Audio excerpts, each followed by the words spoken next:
ঝুমাপুর গ্রামে সোনা ও রূপা তাদের বাবা মায়ের সাথে বাস করত।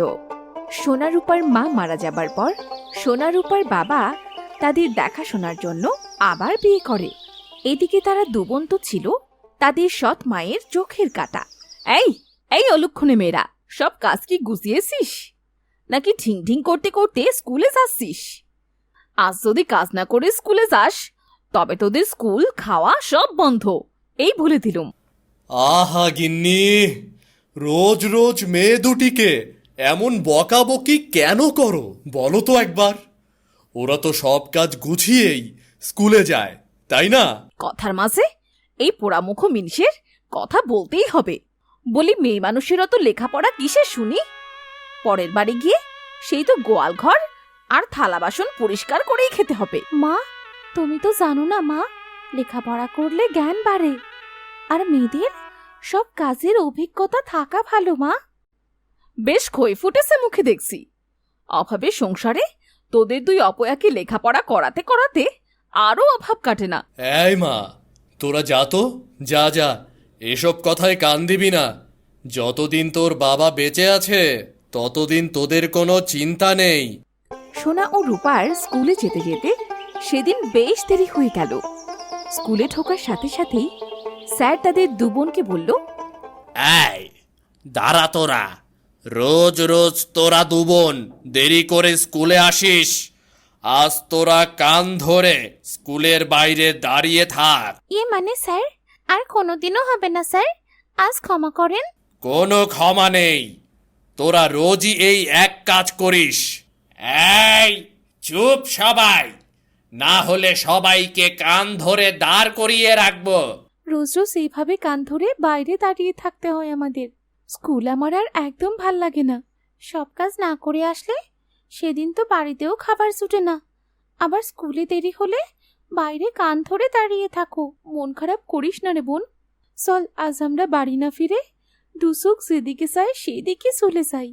কিন্তু বাবা যে খুব কষ্ট পাবে। আমরা চলে গেলে দেখবি বাবা আরো ভালো থাকবে। আমাদের নিয়ে রোজ রোজ মা আর বাবার মাঝে ঝগড়া হবে না। সেদিন স্কুল ছুটির পর সোনা ও রূপা বাড়ি না গিয়ে বাড়ির উল্টো পথে হাঁটতে লাগলো। হাঁটতে হাঁটতে তারা একটা নদীর ধারে এলো। এই সোনা, কোথায় যাবি এবার? পথ তো শেষ, সন্ধেও তো হইল রে। কোথায় যাব? চল নদীটা পার হয়ে দেখি। ওই দেখ, একটা নৌকো নদীর ওপারে রয়েছে। নিশ্চয়ই কোনো গ্রাম ট্রাম আছে। আমরা না হয় সেখানেই থাকবো। তারা দু বোন সেই নৌকোটিতে করে নদীর ওপারে গেল। আর ওপারে গিয়ে দেখলো সেখানে গভীর ঘন জঙ্গল। এইদিকে তাদের নৌকোটিও ওপারে গিয়ে তলিয়ে গেল। এই সোনা, এবার কি হবে রে? ওখানে তো গভীর জঙ্গল, আমরা এবার ফিরবো কি করে?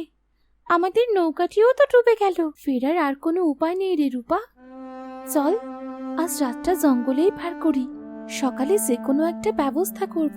আজ রাতেই তো বাঘ ভাল্লুক আমাদের ছিঁড়ে খাবে। এত বড় জঙ্গল, না জানি কত বাঘ ভাল্লুক আছে।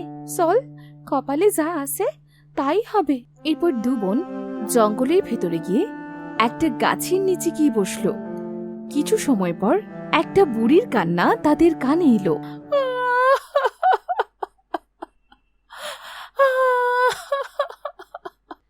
এই রূপা, দেখ, এই জঙ্গলে এইভাবে মরা কান্না কাঁদছে কি রে? তবে কি আমাদের মতো জঙ্গলে আরো কেউ আছে নাকি রে? তাই তো মনে হচ্ছে। চল তো গিয়ে দেখি। এই শোনা, ওই দেখ, কান্নাটা মনে হয় ওই দিক থেকে আসছে রে।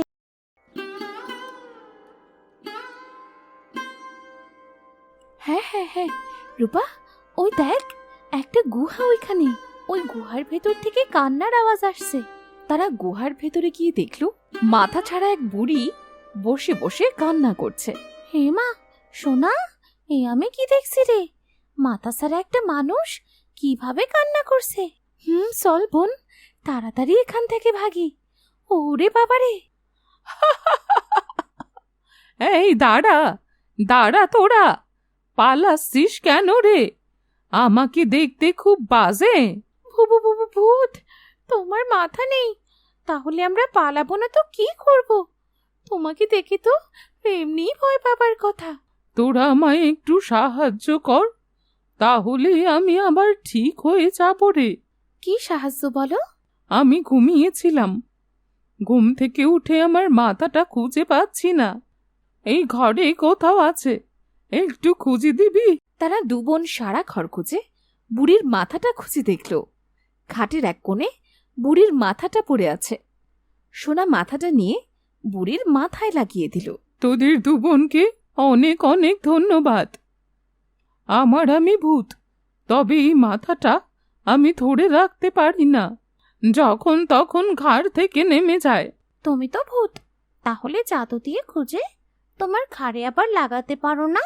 আমার জাদুটা শুধু আমার ঘাড়েই কাজ করে না, তবে আজ থেকে এ মাথা আর খুলবে না, কারণ এ মাথায় যে কুমারী মেয়ের হাত পড়েছে। তোরা আমার অনেক বড় উপকার করলি রে। তাই নাকি বুড়িমা? তাহলে এবার আমরা আসি। এত রাতে কোথায় যাবি? আজ রাতে না হয় এখানেই থাক।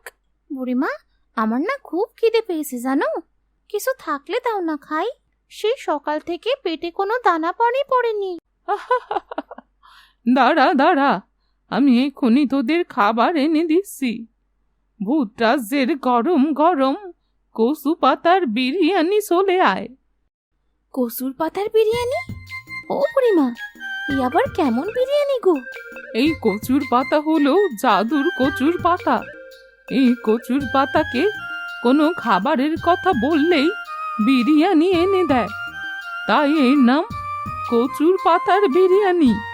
নে নে, এবার খাবার খেয়ে নে দেখি। তারা দু বোন মনের আনন্দে কচু পাতার বিরিয়ানি খেল। ও বুড়িমা, বুড়িমা নাও না গো, তুমিও একটু খাও। না না, তোরা দু বোন পেট ভরে খা, তোদের খাওয়া দেখে আমার খুব শান্তি লাগছে রে। বুড়িমা, তুমি অনেক ভালো গো, ভূতেরা এমন ভালো হয় জানতামই না। গল্পে শুনেছি ভূতেরা ভালো হয়, আজ নিজের চোখে দেখলাম। শোন তোরা, তোদের আমি এই কচু পাতা দিয়ে দিলাম। তোদের যখনই বিরিয়ানি খেতে ইচ্ছে হবে এই কচু পাতার কাছে চাইবি, দেখবি তোদের গরম গরম বিরিয়ানি দেবে। আচ্ছা বুড়িমা, তাহলে কালই আমরা বাড়ি ফিরে যাব। কিন্তু আমাদের তো নৌকো ডুবে গেছে, তাহলে বাড়ি ফিরবো কিভাবে বলো?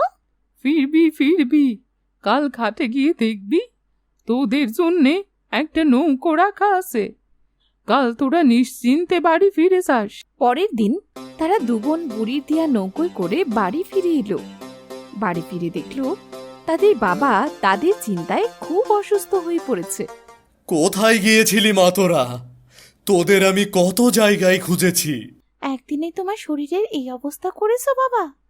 আমরা তো ঘুরতে গিয়েছিলাম। জানো বাবা কি হয়েছে? এই কচু পাতার ভেতরে জাদু আছে বাবা, তোমার আর কষ্ট করতে হবে না। আমরা শিবু কাকার ওই পারে থাকা হোটেলটা ভাড়া নিয়ে সেখানে কচু পাতার বিরিয়ানি বিক্রি করব। কচু পাতার বিরিয়ানি? হ্যাঁ বাবা, হ্যাঁ। তখন তারা দু বোন বুড়ি ও কচু পাতার বিরিয়ানির কথা সব তাদের বাবা মায়ের সাথে খুলে বলল। সত্যি বলছিস মা? হোগো, এবার আমাদের কোনো অভাব থাকবে না।